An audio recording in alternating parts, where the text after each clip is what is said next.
Bora, vamos lá. Então a gente Olá, inicia a aula pessoal! hoje aqui.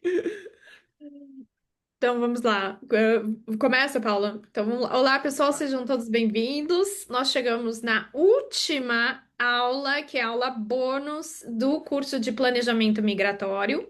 Então, lembrando que esse curso é um curso total de 10 aulas, que a Paula Civolani e eu, Marina Snardo, preparamos, organizamos.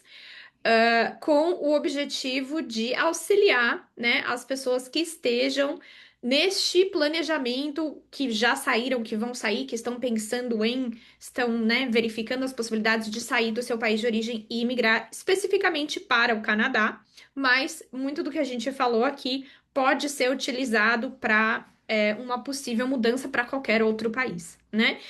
Lembrando que as 4 primeiras aulas foram questões de vistos, imigração, residência permanente, cidadania, apadrinhamento e os conceitos de planejamento migratório em si. Depois a Paula, que é advogada internacionalista, veio com toda a parte do planejamento legal, tributário, legislação trabalhista, planejamento de INSS, sucessório e várias outras questões. Aí nós tivemos a aula bônus com a psicoterapeuta Marjorie Pimentel, falando do planejamento emocional, psicológico, toda essa bagunça da nossa cabeça, né, no meio desse processo. E estamos aqui com a Silvia. Silvia, como é que eu pronuncio o teu sobrenome? Heitlin, Silvia Heitlin. Heitlin. Muito chique esse sobrenome. Silvia Heitlin, que vai falar conosco sobre o planejamento financeiro e fiscal. Muito bem-vinda, Silvia. Obrigada por ter aceitado o nosso convite. Eu que fico Silvia, queria muito grata pelas. agradecer. Pode falar também, Silvia. Não, eu que fico muito grata pelo convite, né? É um prazer poder participar dessa aula com vocês, né? Vai ser muito, muito produtivo, tenho certeza.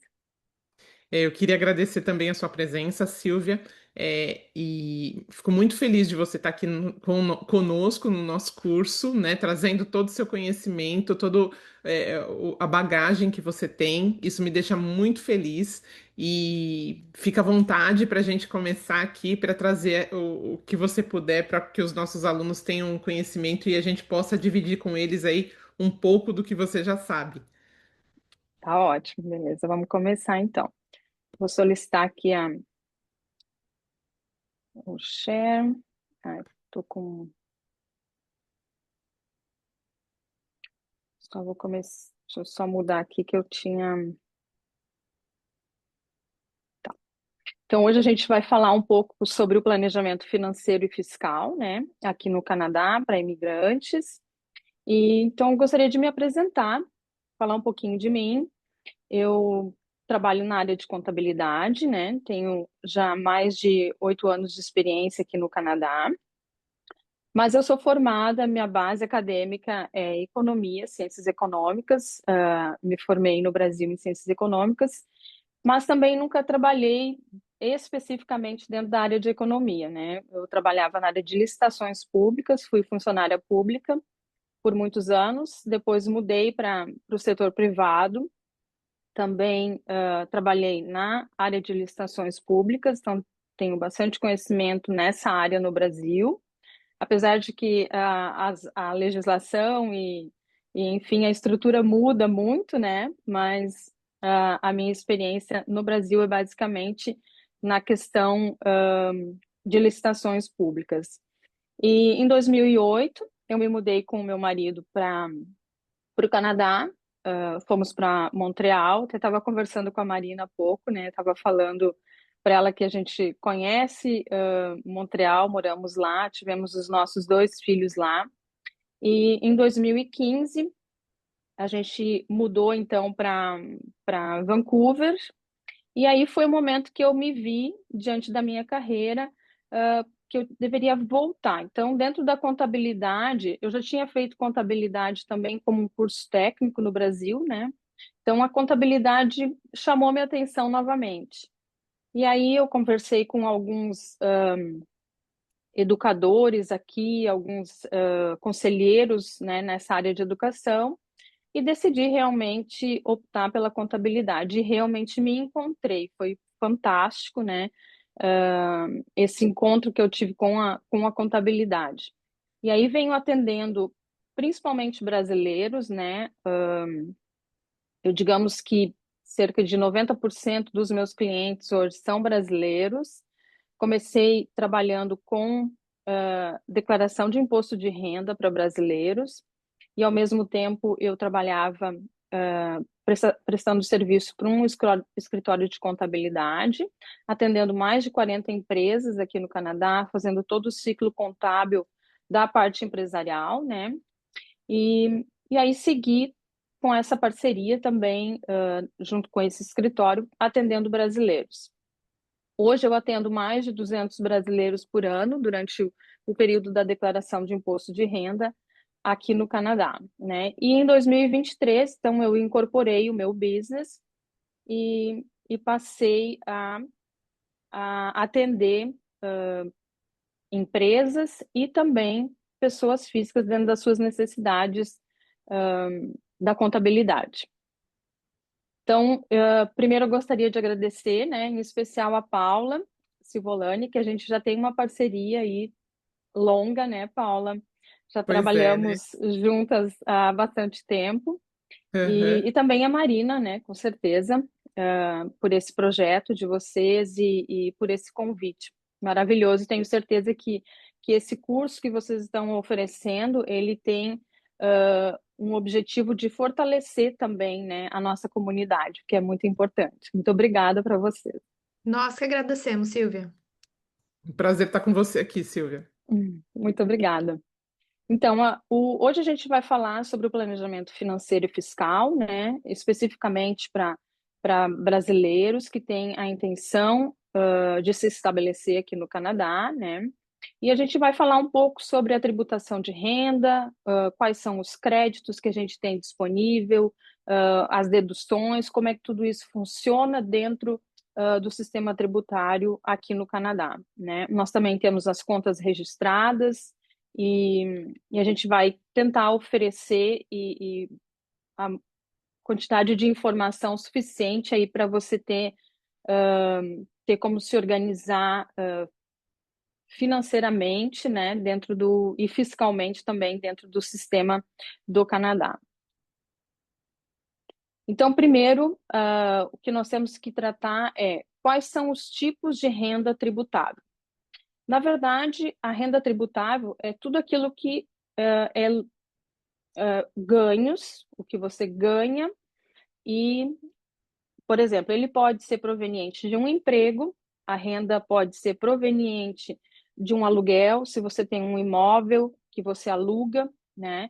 Ele pode ser proveniente de investimentos, se você tem investimentos que te geram dividendos ou que te geram juros, né? Esses rendimentos, eles são tributáveis. Se você é self-employed, por exemplo, faz uma prestação de serviços através de consultoria, ou se você vende bolos, ou enfim, toda essa renda ela é tributável. Mesmo se você, por exemplo, atue como a gente chama de casual labor, né? Por exemplo, uma empresa te chama para fazer um trabalho específico de poucas horas, né? Esse valor também é considerado como renda tributável. Se você trabalha num restaurante, recebe tips, também é um valor tributável, né? Então, e inclusive o seu world income, né? O income que você tem fora do Canadá. Digamos que você veio para o Canadá, mas deixou no Brasil investimentos ou deixou um apartamento, um imóvel lá que está alugado. Essa renda, ela deve ser declarada no Canadá, ela deve ser declarada no momento em que você recebe essa renda, né? E não no momento em que você movimenta. Por exemplo, você recebeu o aluguel lá, você deve declarar no mesmo ano em que você recebeu. Não no ano, por exemplo, ou no momento em que você trouxe essa renda para o Canadá, né? Fez essa transferência, essa movimentação. Tá? Então, com relação ao sistema tributário canadense, o nosso sistema ele é o período fiscal dele é 1º de janeiro a 31 de dezembro. A gente segue o ano do calendário como o ano fiscal, e ele é um sistema progressivo. O que isso quer dizer é que quanto maior a sua renda, mais imposto, né? A alíquota vai subir, você vai pagar mais imposto. Mas a gente considera a taxa marginal, ou seja, nos primeiros, por exemplo, 55 mil, você vai trabalhar com uma rate de 14,5 para esse ano. A gente teve uma alteração na legislação no Canadá, então esse ano o rate está 14,5 inicial. Depois, então, a gente passa aí para uma rate de 20,5%, 26%, e assim progressivamente. A gente também tem duas layers, duas camadas de tributação, né? Tem a camada de tributação federal e a camada de tributação provincial. Então, a província, ela inicia com um rate um pouquinho mais baixo, né? Em torno aí de 5%, e aí depois passa para 7%, e aí vai aumentando progressivamente. Então, o nosso sistema tributário no Canadá, ele é um sistema progressivo, tá? Silvia, uma Como que a pergunta. gente... Claro. Quando você fala do rate, você está falando, na verdade, do valor que vai ser, da porcentagem de tributação, é isso? Exatamente, Tá. exatamente. Então, por exemplo, no Brasil eu tenho uma porcentagem de tributação para salários mais altos no valor de 27,5. É esse rate que Uhum. você está comentando. Exatamente. Aqui o nosso rate mais alto a nível federal é 33% e a nível provincial é 20,5%. Ou seja, se você tiver uma renda tributável de acima de, por exemplo, eu até fiz umas anotaçõezinhas aqui, porque não são valores que eu trabalho diariamente, mas se você tiver uma renda tributável acima de 253 mil dólares canadenses, você pode chegar aí a cerca de 53% de imposto, né? Considerando a tributação federal e provincial, dependendo da província. Eu estou falando de números de BC, né? Que é o que eu tenho mais familiaridade, mas cada província tem a sua tributação. Tá? Obrigada, Silvia. Perfeito. Desculpa, eu não tinha visto que tu tinha levantado levantado a mão aí. É porque a Paula, Qualquer ela é coisa, muito educada, entendeu? Eu já interrompo, já vou falando. A Paula bota a mãozinha lá. Paula, por vai, fala. favor. É mais forte do Por que eu. favor. Perfeito. Então, sobre os créditos não reembolsáveis. Os créditos não reembolsáveis, eles são uma ótima estratégia, né? E não só uma estratégia, mas algo que a gente deve utilizar realmente para reduzir o valor de imposto a pagar. Então, o que são os créditos não reembolsáveis? E o que isso quer dizer? Quer dizer que, mesmo que você tenha, que você seja elegível a receber a esses créditos, você não vai receber esse valor monetariamente, né? Ele vai ajudar no cálculo, mas você não vai receber ele em espécie, tá? Então, nós temos aí o personal amount, que ele fica em torno de 16 mil, ou seja, os 16 mil iniciais que você recebe, eles não são taxados, né? E até algumas empresas, se você é funcionário de uma empresa, trabalha como full-time, por exemplo, numa empresa, ou enfim, você é funcionário, independente se for full-time ou part-time, você tem esse valor que ele não é taxado, e a empresa, muitas vezes, até não recolhe imposto sobre esse valor. Ela vai somente passar a recolher imposto quando os seus ganhos anuais já excederem esse valor. Então, isso acontece que algumas pessoas, inclusive, têm mais de um emprego, né? Trabalham de manhã num café, à tarde num restaurante, enfim, tem mais de um emprego. Porém, o teu empregador, ele não tem conhecimento de que você tem mais de um emprego, né? Digamos que você não tenha informado. E nenhum dos dois vai, vai recolher imposto sobre esses 16 mil. Aí o que acontece? A pessoa não teve imposto retido na fonte, chega lá na hora da declaração, ela tem que pagar imposto. E aí tem muitas pessoas que ficam chateadas e, né, frustradas, e até compreensível, mas é porque elas não informaram a empresa que elas têm mais de uma colocação. Ou, por exemplo, se você tem, como eu falei antes, outras fontes de renda, como um aluguel, ou enfim, o teu empregador não tem como saber, né? Então, você vai, no total, a sua renda são todas as rendas que você tem. Qualquer valor que você recebe acima de $500, ele deve ser declarado.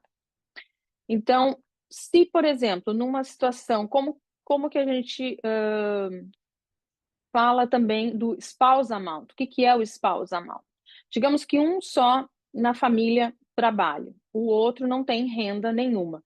Então, a gente pode alocar o valor de 16 mil que o spouse tem direito pro outro partner. Ou seja, ao invés de 16 mil, você vai ter 32 mil aí livre de taxação, né? Então, a sua taxação só vai começar a partir de 32 mil, tá? Outras estratégias também, né, medical expense, ou seja, tudo aquilo que não é benefício do governo com relação a medical, você pode incluir na sua declaração de imposto de renda como um crédito não reembolsável. Claro que a gente tem aí algumas regras que devem ser seguidas, né? Por exemplo, no caso de medical expense, 3% sobre o valor net do seu income, ou acima, ou aquilo que está acima de 2.700 e alguma coisa, é considerado como medical expense e pode ser utilizado como um crédito não reembolsável. Outro crédito muito importante, principalmente para quem imigra, né, e para quem vem para o Canadá como estudante, tem um custo inicial muito alto com tuition, porque muitas pessoas vêm com uma permissão de estudo, investem um grande valor, né, um valor bastante alto em tuition. Então, a tuition também é um crédito muito interessante para reduzir aí o valor de imposto devido. O tuition, ele também tem as suas particularidades, né? Como ele é um crédito não reembolsável, você não vai receber, mesmo que você esteja pagando o tuition, você não vai receber esse dinheiro se você não teve imposto retido na fonte. Mas também você não perde esse direito. O tuition, você pode utilizar esse crédito até carry forward esse crédito, passar ele para os anos seguintes, até que que você utilize todo o crédito possível, né? Ou seja, e também você pode, inclusive, transferir esses créditos para o seu spouse, ou ainda pode transferir, os filhos podem transferir para os pais, ou podem ainda transferir para os avós, né? Esses créditos, tá? Aí tem um limite, claro, no máximo 5 mil por ano, $5.000 por ano, no ano que a pessoa estuda.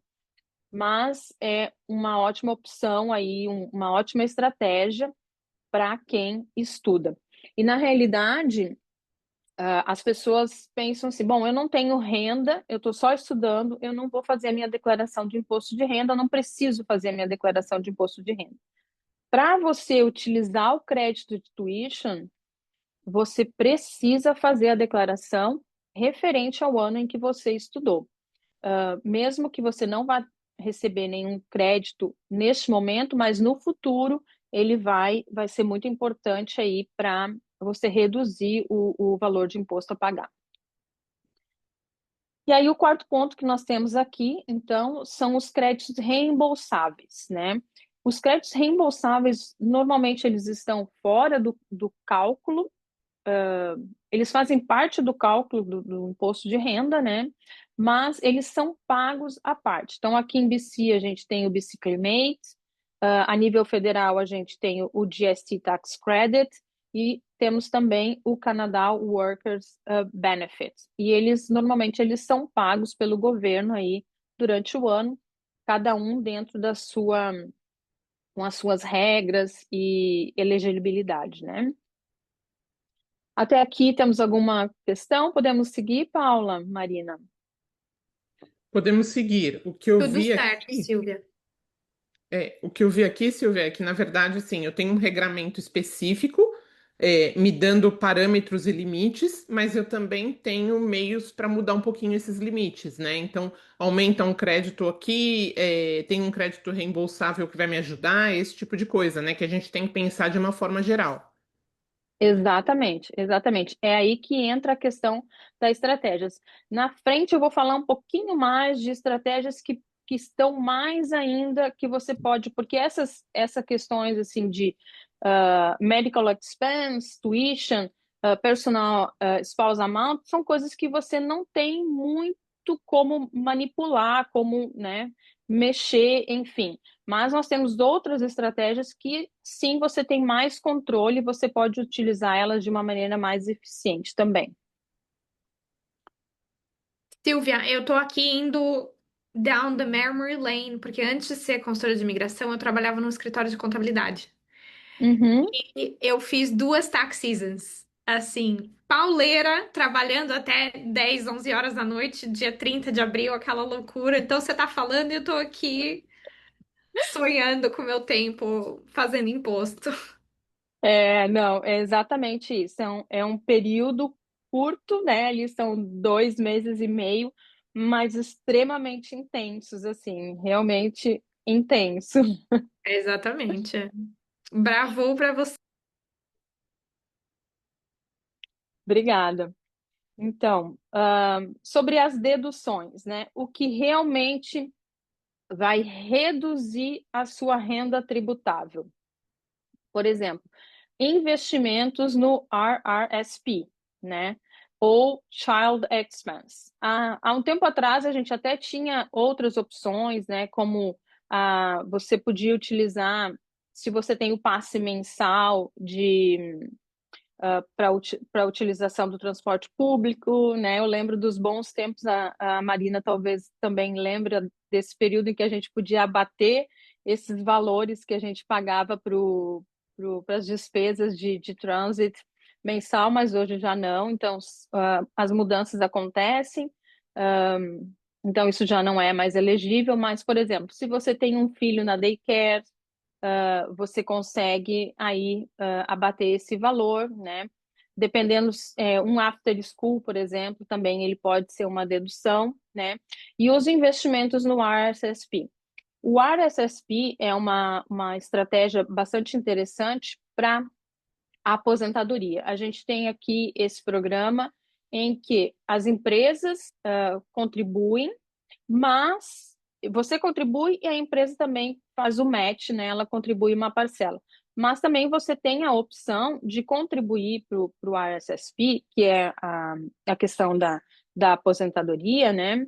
Uh, por conta própria. Você pode abrir uma conta e fazer depósito. Você não vai ter o match, mas todo o valor depositado no RSSP, ele reduz a sua renda tributável, né?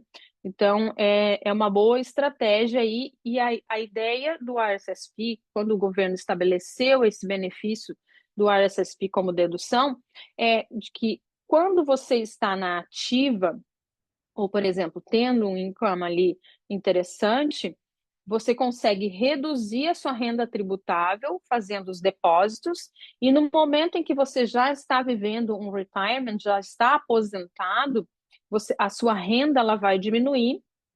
E aí, quando você utilizar desse valor que você depositou, desse investimento que você fez, ele vai ser taxado, mas ele vai ser taxado a um bracket muito mais baixo, porque no momento em que você está na ativa, tem um income mais alto, você pode alcançar ali até 33% de imposto, né, no seu income tributável.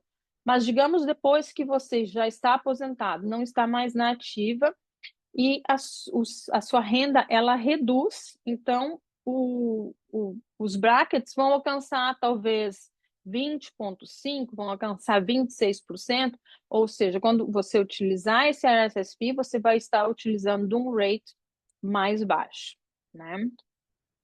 E então, como maximizar os créditos e as deduções?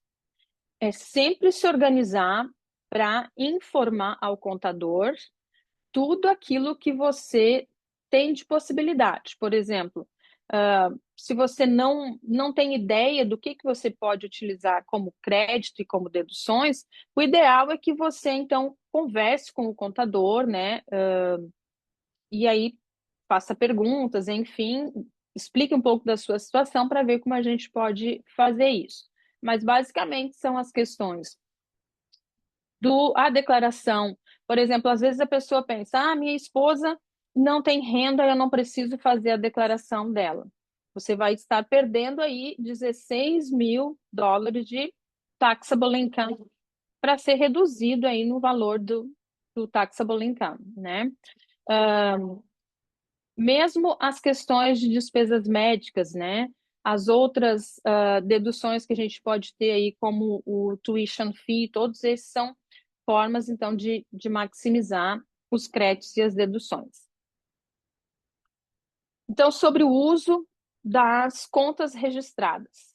Nós temos uma série de contas registradas, eu já falei de uma, que é o RSSP, mas nós temos outras que talvez elas não vão reduzir a renda tributável, mas os rendimentos provenientes dessas contas registradas, elas são livres de taxação. Por exemplo, uma ótima estratégia aqui de planejamento é, digamos que você queira adquirir um imóvel, né? E para adquirir esse imóvel, você precisa fazer o down payment, né? Esse down payment, você pode utilizar o RSSP que você tem depositado, ou seja, depositar o RSSP para utilizar como down payment é uma boa estratégia também, porque ele vai reduzir o teu taxable income e você vai estar aí contribuindo para o seu futuro, né? E ainda podendo utilizar esse valor no down payment do imóvel. Recentemente também, questão de 2 anos, o governo criou uma outra estratégia, que é o First Home Savings Account. Você tem um valor de US$ 8.000 por ano, que você pode depositar a partir do momento que você abre a conta, né, do First Home Savings Account, e o valor que você deposita no First Home Savings Account, ele reduz também a sua renda tributável. Ou seja, são 8.000 a menos aí de imposto, de valor que vai ser pago, né, de renda que vai ser calculado imposto sobre ela, tá? Aí nós temos ainda o Tax Free Savings Account. O Tax Free Savings Account, ele não reduz o seu taxable income, mas todos os rendimentos provenientes do Tax Free Savings Account, eles não são tributáveis. Então, lá na frente, quando eu falei quais os tipos de renda que são tributáveis, que eu falei sobre investimento, né? Se você está investindo numa Tax Free Savings Account, esses rendimentos não serão tributáveis. Então, isso é uma ótima estratégia. Digamos que você tem um investimento no Brasil e aquele investimento está lhe rendendo dividendos lá no Brasil, você tem que informar esses dividendos aqui e eles vão ser taxados. Mas se o seu investimento estiver no Canadá, numa Tax Free Savings Account, que você pode também fazer investimentos na bolsa, você pode fazer investimentos mais ousados, ou você pode seguir o seu perfil, né? Se você é uma pessoa mais conservadora, mais ousada, enfim. Você tem a liberdade de escolher aonde você vai investir e os rendimentos não serão taxados. Então, uma ótima estratégia aí para quem investe também. E ainda o RESP, né? O RESP é um investimento que você faz para os filhos estudarem, para fazer um college ou então para pagar a universidade. Também nesse investimento tem um match do governo, o governo faz um match, nesse caso não é a empresa, mas o governo ele faz um match do valor, né? E ele não vai reduzir esse investimento, ele não vai reduzir a sua renda tributável, mas ele vai, os rendimentos provenientes desse investimento, eles não vão ser tributáveis no momento. Claro que no futuro, quando o beneficiário for utilizar desses valores, ele então vai ser responsável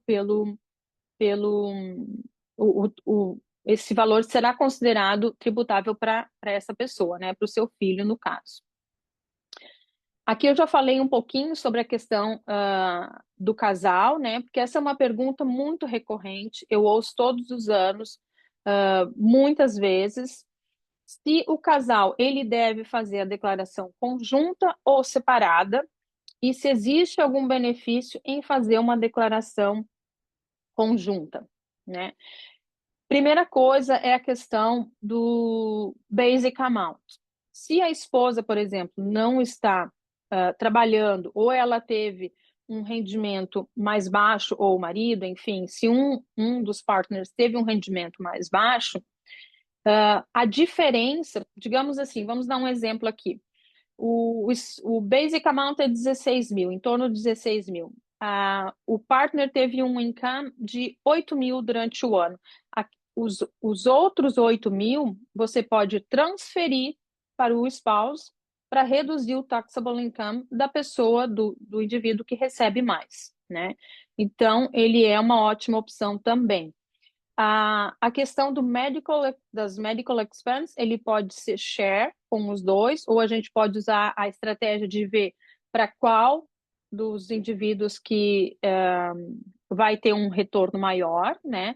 Da mesma forma, o child expense, por exemplo, se vocês têm filhos que vão numa daycare, que você tem despesa de um after school, essas despesas, elas também podem ser transferidas, enfim, a gente pode usar estratégias aí para ter um resultado otimizado da declaração e para que tenha um maior valor de refund, né?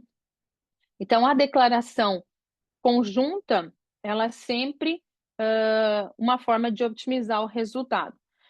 Porque se você declara separado, por exemplo, além de você ter a obrigação de informar o income do partner, você não vai estar elegível para utilizar os créditos.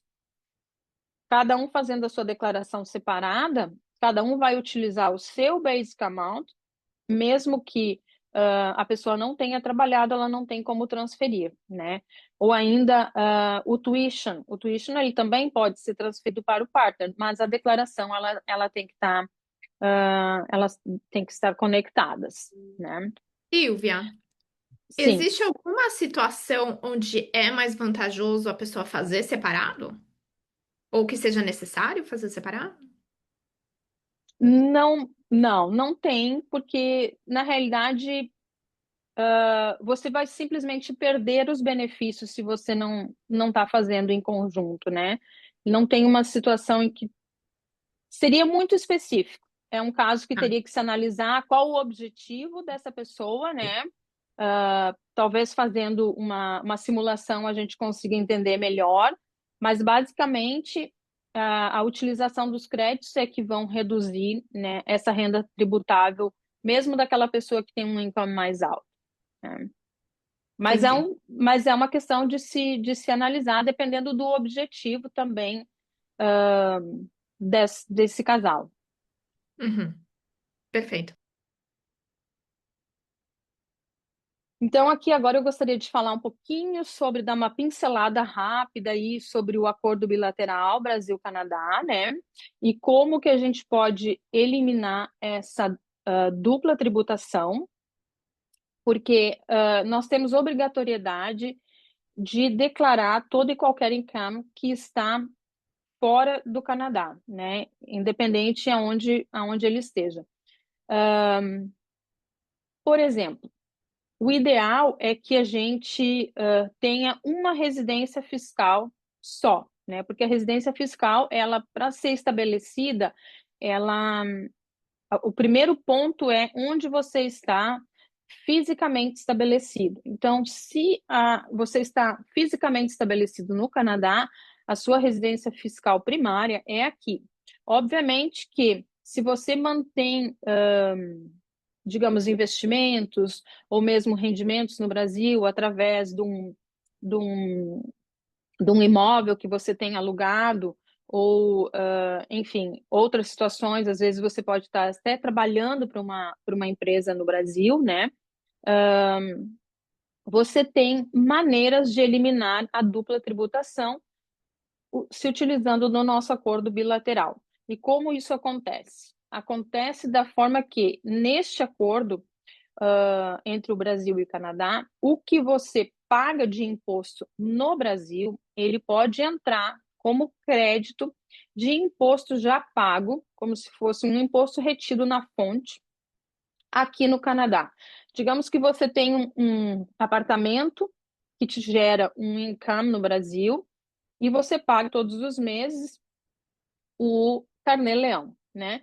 Esse valor do carnê-leão que você paga lá, a gente entra ele como crédito de imposto já pago. Obviamente que essa renda proveniente do Brasil, ela vai estar sujeita à legislação tributária no Canadá.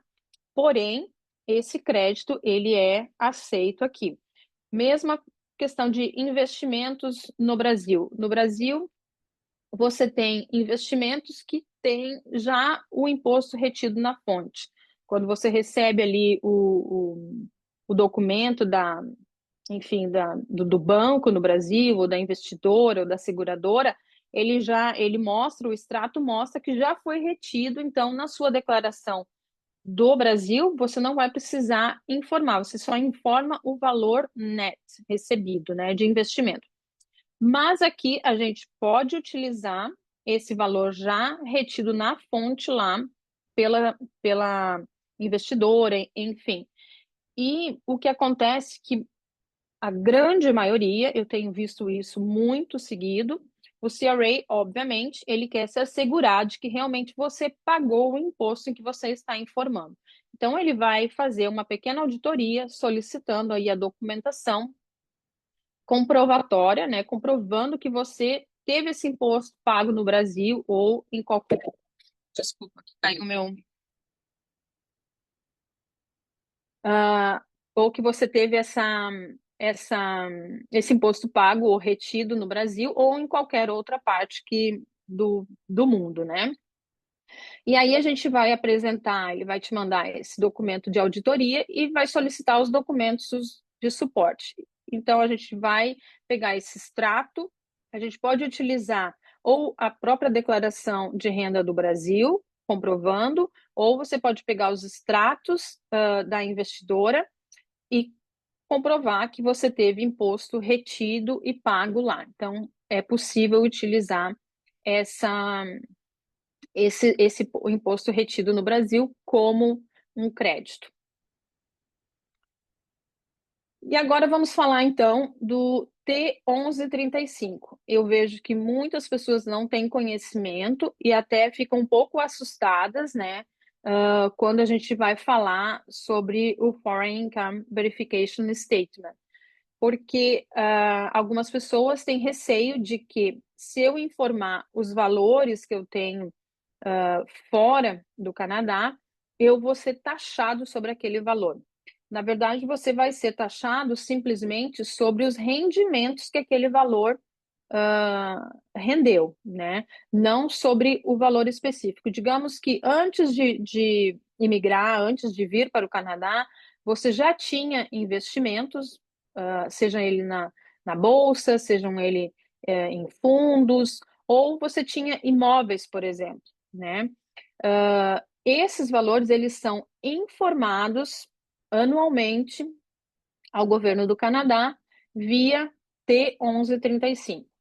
Você vai informar que você tem um imóvel, né? Que esse imóvel ele tem o valor X, né? E no final do ano ele finalizou com o valor Y, que ele pode ser maior ou menor dependendo do mercado, né? Entra aí, então, as questões dos imóveis, se você tem participação em empresas, ações em empresas, se você tem investimentos, qualquer valor acima de 100 mil dólares canadenses, eles devem ser informados. Obviamente, se esse imóvel lhe rende um income, o income, ele sim vai ser taxado, mas o imóvel em si, não. E aí, digamos que em algum momento você venda esse imóvel no Brasil. E aí você vai ter um ganho de capital. Esse ganho de capital, ele também vai ser taxado no Brasil. Mas se esse seu ganho de capital no Brasil ele gerou uma DARF que você tem que pagar imposto sobre esse valor, mesmo que não faça parte da sua declaração de imposto de renda, porque no Brasil tem um sistema um pouquinho diferente, essa mesma DARF, esse valor pago da DARF, a gente entra como crédito de imposto já pago lá no Brasil. São detalhes, né, Então, que a gente precisa ter conhecimento e se não tiver, a gente fica sujeito a agir errado, né? exatamente, exatamente. E muitas vezes o agir errado, ele pode não simplesmente lhe causar um problema no futuro do fato de que você está deixando de declarar algo que deveria ser declarado, como também muitas vezes você pode estar deixando de receber créditos, né, e pagando menos imposto, né? Porque o que Uhum. a gente quer, o que todo mundo quer, é pagar menos imposto, fazer as coisas, né, dentro da legislação, fazer correto, mas obviamente pagar menos imposto, né? Pagar o que efetivamente é devido, né? E não pagar além, Exato, né? Porque a obrigação de pagar o imposto todos nós vamos ter, não tem jeito. Mas tem que fazer isso da forma mais adequada possível. E também tem a chance de aproveitar, né? Porque é aquela história, como você falou lá no início. Ah, eu paguei um tuition da universidade. Um tuition da universidade, enfim. Eu posso aproveitar essa situação? Pode, você vai abater, vai receber, enfim, tem várias condições diferenciadas aí, né? Então é importante exato, ser ou então ter um profissional habilitado para essa condição. exato, exatamente, com certeza. O ideal sempre é conversar com um profissional de contabilidade, né? Entender como é que funciona o sistema, né, dentro do país, independente se for o Canadá ou se for outro país, é importante que a gente entenda como é que funciona esse sistema, que tem as suas particularidades, né? E usufruir dos benefícios que esse sistema te dá e, ao mesmo tempo, estar compliance com o que esse sistema exige também, né? E também eu penso uma coisa, para os brasileiros, ter uma pessoa que conhece a legislação, conhece a questão fiscal e dá uma assessoria nesse sentido é muito forte, porque não é só o idioma. Tem muita gente que fala assim, ah, mas eu domino o inglês ou eu domino o francês, eu consigo entender. Mas não é só essa questão, é a questão cultural. Porque se você pegar o aspecto cultural, a pessoa não tem a noção de como era antes. E quando você fala com um contador que é canadense, ele presume que você já sabe como funciona, Exato, porque para ele o sistema é muito simples, né? E você vai precisar dar algumas informações. Agora, quando você é imigrante, você não domina como funcionava anteriormente, e você coloca as tuas informações na mão de alguém que não conhece o teu passado, você também corre um sério risco. É isso que eu percebo em relação às pessoas que acabam procurando outros profissionais. Então, assim, para os brasileiros, eu recomendo assim, de olhos fechados o teu trabalho, porque eu já conheço, eu sou sua parceira, mas também entendo essa questão cultural que eu acho que é bastante importante. Com Eu ia certeza. falar justamente isso, desculpa interromper. Eu ia falar justamente isso, que as pessoas às vezes precisam de alguém que entenda, não só entenda, né, como é que funciona o sistema daqui, mas tem essa noção também dos dois países, porque querendo ou não, as pessoas chegam aqui, elas ainda têm uma vida lá, têm bens, têm empresa, têm um trabalho às vezes que continua remoto, não tem essa, né? A gente já falou também, a Paula falou bastante da questão da saída fiscal do Brasil. Silvia, você atende Quebec também? Então, infelizmente, Quebec é a única província que eu não estou atendendo Ah, no momento, porque o é. Quebec, ele tem a sua legislação própria, né? Ele tem o seu sistema próprio e ele exige até o software que a gente usa para fazer a transmissão do, do Income Tax Return do Quebec para o governo, ele é específico, né? Ele Sim. é completamente diferente. Então, ele exige uma subscription diferente e, por assim, eu até 2 anos atrás, eu atendia Quebec, eu tive clientes no Quebec, mas infelizmente através do software agora eu não consigo atender mais, né? A gente fazia a declaração via papel também, né? Eu tive inclusive clientes esse ano que o que acontece? Que são funcionários na província de Quebec.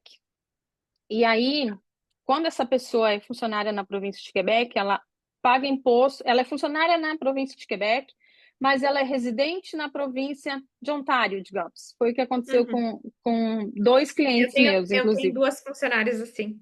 É. E aí, o Eu, que eu acontece? forço elas a pagar imposto de Quebec. Elas não têm uma É, têm Alberta, uma têm Ontário.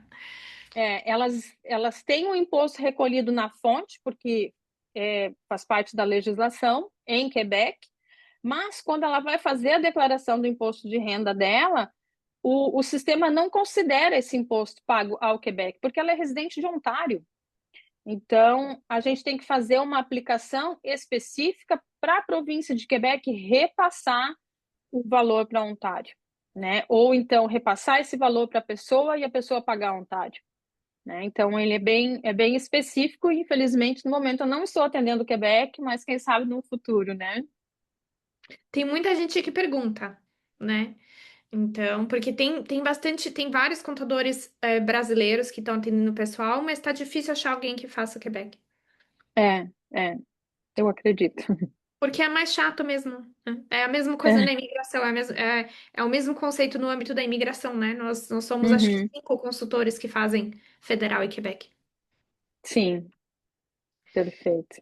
É isso, obrigada. Gente, desculpa, eu vou aproveitar, deixa para sair. Muitíssimo obrigado, Silvia. Deixa vocês concluírem aí e depois eu vou assistir o finalzinho. Obrigada. Até mais, Obrigada, Marina. Marina, mais uma vez pelo convite e por te conhecer. Muito prazer e sucesso para você no Eu futuro. também. Depois eu vou entrar em contato com você. Obrigada. Então é isso. Se alguém tiver alguma pergunta, a gente pode discutir um pouco aqui sobre os pontos, né? Mas eu gostaria muito de agradecer a todos pela atenção e espero que a minha participação e as informações que eu compartilhei aqui sejam úteis, né? E estou à disposição aí para esclarecer dúvidas, apoiar no que for necessário e desejo muito sucesso a todos.